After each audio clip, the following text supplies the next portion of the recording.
السلام علیکم ورحمۃ اللہ وبرکاتہ۔ آج رمضان کورس کا 5واں درس ہے۔ اس درس میں ہم ان مسائل کو ذکر کر لیں گے جو خواتین حضرات کے ساتھ خاص ہے۔ ہم ان کو نمبر وار ذکر کرتے ہیں۔ نمبر 1، حیض و نفاس کے دنوں میں عورت کو روزہ رکھنا جائز نہیں، بعد میں قضا رکھنا فرض ہے۔ نمبر 2، ماہواری کی شروع ہوتے ہی روزہ ختم ہو جاتا ہے، چاہے روزہ کھولے یا نہ کھولے۔ نمبر 3، اگر عورت رات میں فجر کا وقت داخل ہونے سے پہلے ماہواری سے پاک ہو جائے تو اس پر اس دن کا روزہ واجب ہے، اور اگر صبح صادق کے بعد پاک ہوئی تو روزہ صحیح نہیں ہے، لیکن اس کے لیے کچھ کھانا پینا بھی جائز نہیں ہے، روزہ داروں کی طرح رہے۔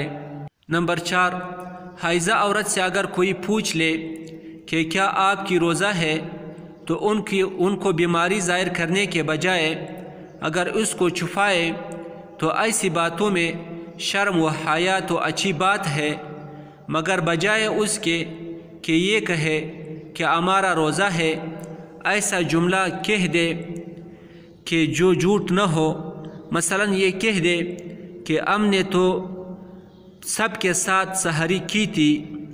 نمبر 5، حیض کے بند کرنے کے لیے دوا وغیرہ استعمال کرنا ناجائز تو نہیں ہے، البتہ بسا اوقات طبی لحاظ سے عورت کے لیے نقصان دہ ہوتا ہے، اور اس سے ماہواری کے ایام میں بے قاعدگی بھی ہو جاتی ہے، جس سے بہت سے مسائل جنم لیتے ہیں، جبکہ اللہ تعالیٰ نے اسے ان ایام میں معذور رکھا ہے۔ نماز معاف ہے اور روزہ کی قضا دیگر ایام میں کرنی ہوتی ہے، اور اس طرح کرنے سے اجر میں بھی کوئی کمی نہیں آتی۔ اس لیے بہتر تو یہ ہے کہ دوائی نہ لی جائے۔ البتہ اگر کسی عورت نے حیض آنے سے پہلے دوائی کھا لی جس سے حیض کا خون نہیں آیا تو جب تک خون جاری نہ ہو وہ عورت پاک ہی شمار ہوگی۔ ان ایام میں نماز پڑھے گی اور روزہ رکھے گی، اور اس کا نماز اور روزہ ادا ہو جائے گا۔ لیکن اگر 3 دن حیض آنے کے بعد گولی کھا لی تو یہ حیض شمار ہوگی، اس میں نہ روزہ صحیح ہے اور نہ نماز صحیح ہے۔ نمبر 6، حاملہ عورت کو، اسی طرح دودھ پلانے والی عورت کو روزہ رکھنے کی صورت میں غالب گمان یہ ہو کہ اس کی جان یا بچے کی جان کو خطرہ ہوتا ہے تو وہ روزہ چھوڑ سکتی ہے، بعد میں قضا لازم ہے۔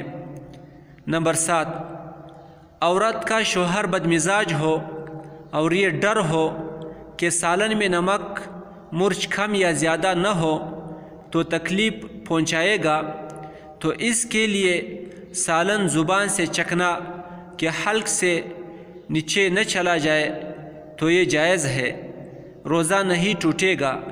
لیکن اگر حلق میں چلا گیا تو روزہ ٹوٹ گیا، اور اگر شوہر بدمزاج نہ ہو تو بلا عذر عورت کا سالن چکھنا مکروہ ہے۔ نمبر 8، اسی طرح مجبوری میں اپنے بچے کو کوئی چیز چبا کر دے سکتی ہے، لیکن اگر اتنا چبایا کہ مزہ حلق میں محسوس ہوا تو روزہ ٹوٹ جائے گا۔ نمبر 9، روزہ میں لپسٹک اور ویسلین لگانا درست ہے، لیکن ہونٹوں پر زبان نہ پھیرے۔ اگر زبان پھیرنے کے ساتھ کچھ اجزاء حلق میں چلے گئے تو روزہ ٹوٹ جائے گا۔ نمبر 10، روزہ کی حالت میں میاں بیوی کا بوس و کنار کرنا جائز ہے، بشرطیکہ کہ جماع تک نوبت نہ پہنچے اور اپنے نفس پر کنٹرول ہو۔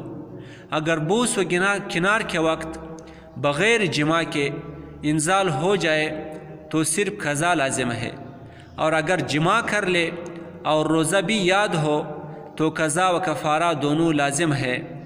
نمبر 11، جو روزے رہ گئے ہو ان کی قضا فرض ہے۔ اگر صحت و قوت اجازت دیتی ہو تو ان کو مسلسل رکھنے میں بھی کوئی حرج نہیں، بلکہ جہاں تک ممکن ہو جلد سے جلد قضا کر لینا بہتر ہے، ورنہ جس طرح سہولت ہو رکھ لیے جائے۔ تمام عمر میں بھی قضا روزے پورے نہ ہو تو اپنے مال سے فدیہ کی وصیت کرے۔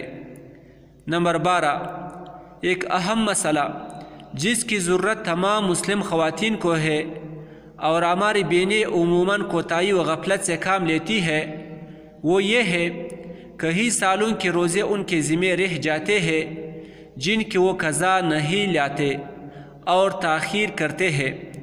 تو یاد رکھیے کہ عورتوں کے جو روزے خاص عذر کی وجہ سے رہ جاتے ہیں ان کی قضا واجب ہے، اور سستی و کوتاہی کی وجہ سے اگر قضا نہیں کیے تب بھی وہ مرتے دم تک ان کے ذمہ رہیں گے۔ توبہ و استغفار سے روزوں میں تاخیر کرنے کا گناہ معاف تو ہو جائے گا، لیکن روزے معاف نہیں ہوں گے، وہ ذمے میں رہیں گے، ان کا ادا کرنا فرض ہے۔ البتہ اس تاخیر اور کوتاہی کی وجہ سے کوئی کفارہ لازم نہیں ہوگا۔ جب سے نماز روزہ فرض ہوا ہے اس وقت سے لے کر جتنے رمضانوں کے روزے رہ گئے ہوں ان کا حساب لگا کر قضا کر لے، اور قضا میں یہ نیت کرے کہ سب سے اول روزہ جو میرے ذمہ باقی ہے اس کا قضا کرتی ہوں، اسی طرح قضا کرتی رہے۔ اور اگر یاد نہ ہو کہ کب سے بالغ ہوئی ہے تو اپنے عمر کے 10ویں سال سے روزوں کا حساب لگائے اور ہر مہینے جتنے دنوں کے روزے رہ جاتے ہیں اتنے دنوں کو لے کر گزشتہ سالوں کا حساب لگا لے۔ نمبر 13، کفارے کی 60 روزے پے در پے لگاتار رکھنا ضروری ہے۔ درمیان میں ایک دن بھی ناغہ ہو گیا تو گزشتہ تمام روزے ختم شمار ہوں گے اور نئے سرے سے شروع کر کے 60 روزے پے در پے رکھنا ضروری ہوں گے۔ لیکن عورتوں کی حیض کی وجہ سے جو ناغہ پیدا ہوتا ہے وہ معاف ہے۔ ایام حیض میں روزے چھوڑے اور فاق ہوتے ہی بغیر وقفے کے روزہ شروع کر دیا کرے یہاں تک کہ 60 روزے پورے ہو جائے۔ لیکن نفاس کا ناغہ معاف نہیں ہے، صرف حیض کا ناغہ معاف ہے۔ اگر درمیان میں نفاس آئی تو نفاس ختم ہونے پر نئے سرے سے 60 روزے رکھنے ضروری ہے۔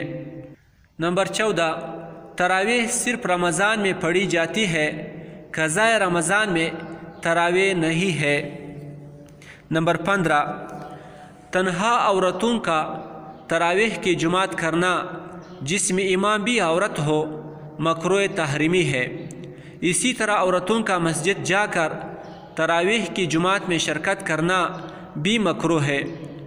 ہاں اگر گھر ہی میں تراویح کی جماعت ہو رہی ہو، مرد مسجد میں فرض پڑھ کر تراویح کی جماعت اپنے محرم عورتوں ہی کو کرا دے تو عورتیں پردہ میں کھڑی ہو کر مردوں کی جماعت میں شریک ہو سکتی ہے۔ لیکن صحت نماز کے لیے ضروری ہے کہ مرد امام عورتوں کی امامت کی نیت کر لے۔ اگر امام نے عورتوں کی امامت کی نیت نہیں کی تو عورتوں کی یہ جماعت اس کے پیچھے درست نہیں ہے۔ السلام علیکم ورحمۃ اللہ وبرکاتہ۔